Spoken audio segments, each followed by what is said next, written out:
হাসিনা সরকারের সাবেক সমাজ কল্যাণ মন্ত্রী নুরুজ্জামান আহমেদের জামাই বর্তমান স্থলবন্দরের চেয়ারম্যান জিল্লুর রহমান।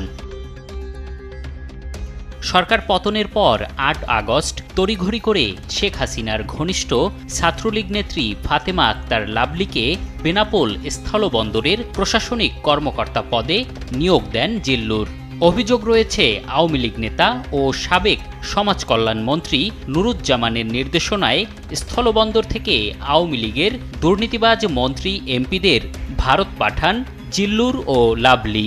জিল্লুর রহমান ওনার বিরুদ্ধে সরকার পতনের পরে ৮ তারিখ উনি ইডেন মহিলা কলেজের ছাত্রলীগের সহসভাপতি ফাতেমা আক্তার লাভলিকে একটি কর্মস্থলে নিয়োগ করেছেন, যেটি হচ্ছে বেনাপোল স্থলবন্দর ওইখানে।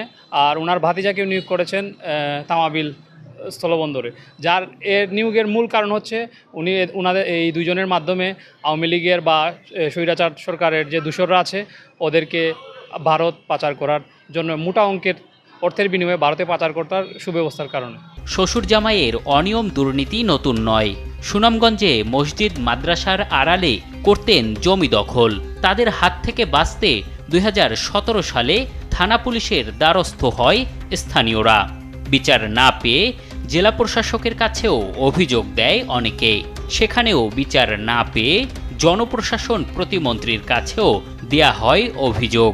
তবে আওয়ামী সরকারের মন্ত্রী আর তখন তার জামাই সচিব হওয়ায় কোনো সুরাহা হয়নি। উল্টো অভিযোগকারীরা বারবার আহত হয়েছে তাদের লাঠিয়াল বাহিনীর হাতে।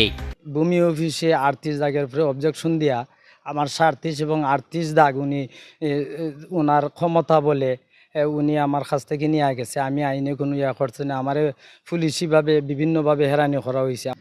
এলাকার ওনার ভাই বাতিজা একটা বাহিনী গঠন করিয়া লাঠিয়াল একটা বাহিনী গঠন করার মাধ্যমে এই জায়গাটা সত্রকের জায়গা হই আরও অসহায় বিধবা মহিলা আছে, ওনাদের জায়গা সহ এই জায়গাটা জোর হইয়া দখল করে নিয়ে গেছে।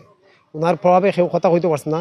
তখন ওনার শ্বশুর আসলে আওয়ামী লীগের মন্ত্রী, উনি প্রশাসনিক কর্মকর্তা ছিল, একজন ডিসি ছিল। এই ডিসি থাকাকালীন সময় উনি জোর খাটাইয়া একদিকে ওনার প্রশাসনিক ক্ষমতা, একদিকে আওয়ামী লীগ, স্থানীয় আওয়ামী লীগ ওনার লোক আছে, আর শ্বশুরের প্রভাব খাটাইয়া এই জায়গাটা জোর করে নিয়ে গেছে। ওনার শ্বশুরের লোকে মন্ত্রী ছিল, আমরা কিছু করতে পারছি না। আমরা বিভিন্ন ধরনের হ্যারাসমেন্ট করাইছি। উনি বহুত জায়গা হল কী করছে, মানুষের লুটা নিছে, আমার জায়গাও নিছে। এখন ওনার কাছে আছে আমার জায়গা।